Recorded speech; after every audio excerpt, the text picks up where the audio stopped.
So I wanted to carry on this spooky month of October with another scary read. I'll let you continue watching to figure out whether or not I regret this decision or not.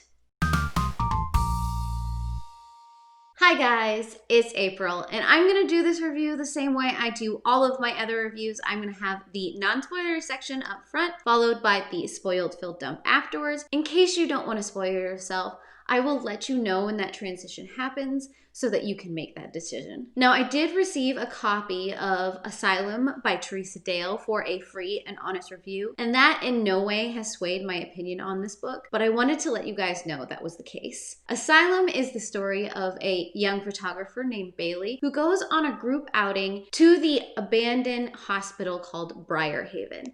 This used to house a lot of special needs children, but over the years, the care had declined, so it was brought up in investigations and later closed. Now, this group of photographers are urban explorers who like to enter into abandoned buildings or other places to take photographs of places that people don't normally see. Now, it is long believed that Briarhurst still houses the spirits of a lot of the children that used to live there, and Bailey is not a stranger to ghosts. Earlier in her life, she had witnessed a ghost. She was very open to experiencing Briarhurst for a week. So this team pretty much breaks and enters into the facility of Briarhurst, which is a sprawling campus of, I believe, 26 different buildings.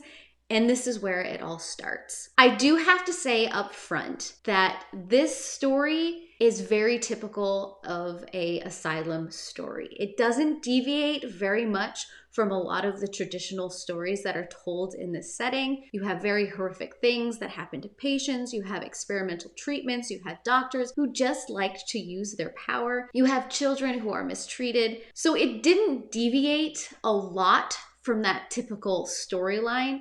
In fact, I don't think it ever really truly became its own entity in this storytelling. I was really super excited about the fact that this was going to be about a photographer or a group of photographers because I really love that realm. I love photographs of old buildings and that very sad but happy feeling that you get when you look at those kind of pictures. But the problem was this story didn't break out of the very stereotypical asylum storyline. Even the characters didn't feel very original. In fact, all of the characters felt like they were a branch of the same character. None of them really had much of their own personalities. They felt really similar to one another. And then you have the way that the asylum ghost and Bailey interacted with the asylum ghost that was just, it didn't really invoke a lot of emotions or a lot of connections or even that eerie, creepy feel that you really love when you go into stories like this. So it wasn't a bad story. It had a lot of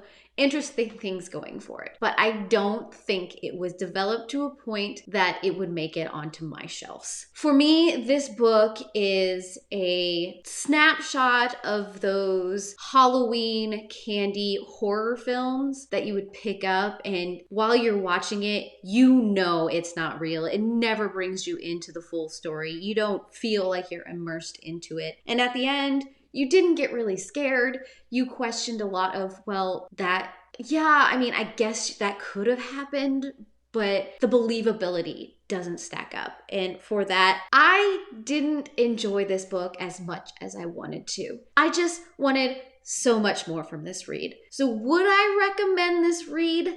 Probably not. This is definitely not a book for a seasoned horror reader or a seasoned ghost reader. I mean, even if you're an entry level into this kind of genre, it's just kind of bland. So overall, not really. And I'm a little saddened by that. But this is the point in which I'm going to start going into some more spoiled filled thoughts on this story. So if you don't want to spoil yourself, you can stop here and come back later, but otherwise just leave a fun comment down below because I want to say hi. So overall, I was very disappointed in this read. I love asylum stories. I love ghost stories, and asylums and ghosts just seem to go together. There's something very creepy and surreal about both things, and when they're paired together, it just elevates all of that. My problem was I don't feel like there was a lot of meat to this story. It feels like every other asylum story because Bailey goes into this asylum and then she starts interacting with ghosts on a very physical level.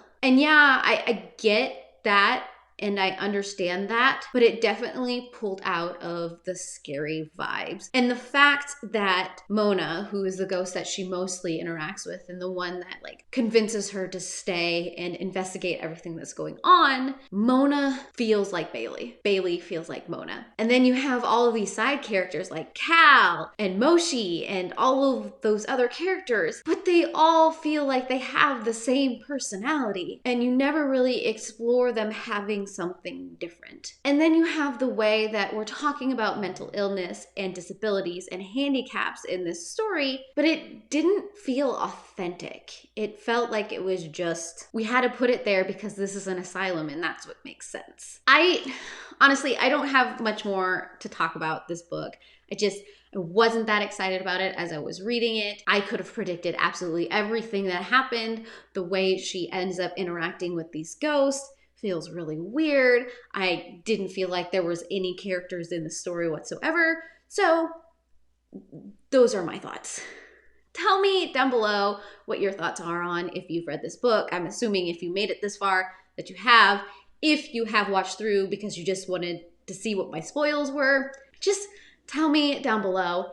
And of course, if you want to see more content like this, subscribe, and I heart your beautiful faces. Bye.